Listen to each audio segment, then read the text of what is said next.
ladies and gentlemen, David Icke. Thank you. Thank you. Thank you. Thank you. Whoa. Thank you. Thank you.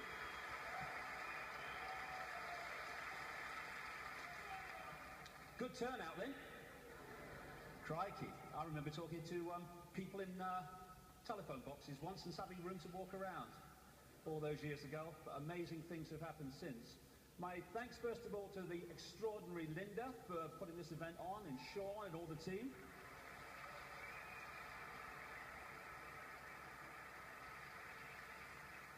And my God, it's 20 years since my head blew off.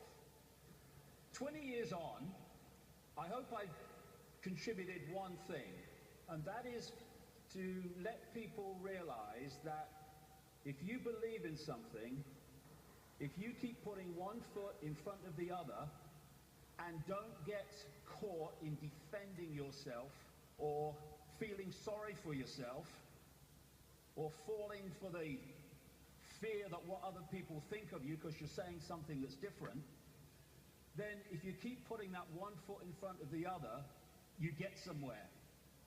It's when you stop that everything stops. And if we believe in what we are saying, and what we're saying has validity, then eventually it will be shown to be so. But that process only plays out if we keep walking. And you realize over 20 years that whatever people are saying about you today, they'll say something else tomorrow, so don't get caught up in what they're saying today, whatever today is. Because the fear of what other people think is the state of perception that stops people making a difference. Because you can only make a difference in a world of uniformity if you operate outside that uniformity, and that's always going to get you laughter, it's always going to get you ridicule and condemnation. And we either want to make a difference and we take that on and say whatever, or we don't, in which case nothing changes. And when I look back at this last 20 years, I can see very clearly in my life what happens to all of us. You come into the world,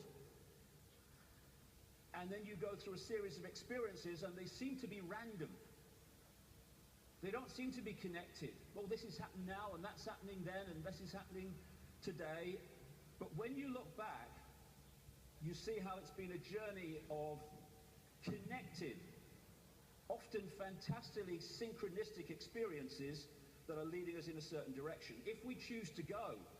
If we don't choose to go, then we just run on the spot, which is where most of humanity is because of the way the system is structured. So when I look at the different aspects of my life, I see the chain of events that's led to now. I mean, this was me when I came into the world. I was bloody happy to be here, I was. Mom, Earth's a shitty place, I want to go home. And I felt like that as a kid, to be honest. But then my life unfolded, and I became a professional footballer. Have you seen them teeth? When I saw that bloody picture, I've seen them teeth. Last time I saw a set of teeth like that, it was winning the Grand National.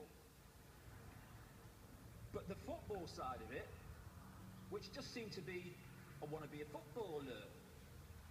Actually, because I ended up playing professional football with rheumatoid arthritis, not recommended by the way, I had an iron will to keep going whatever.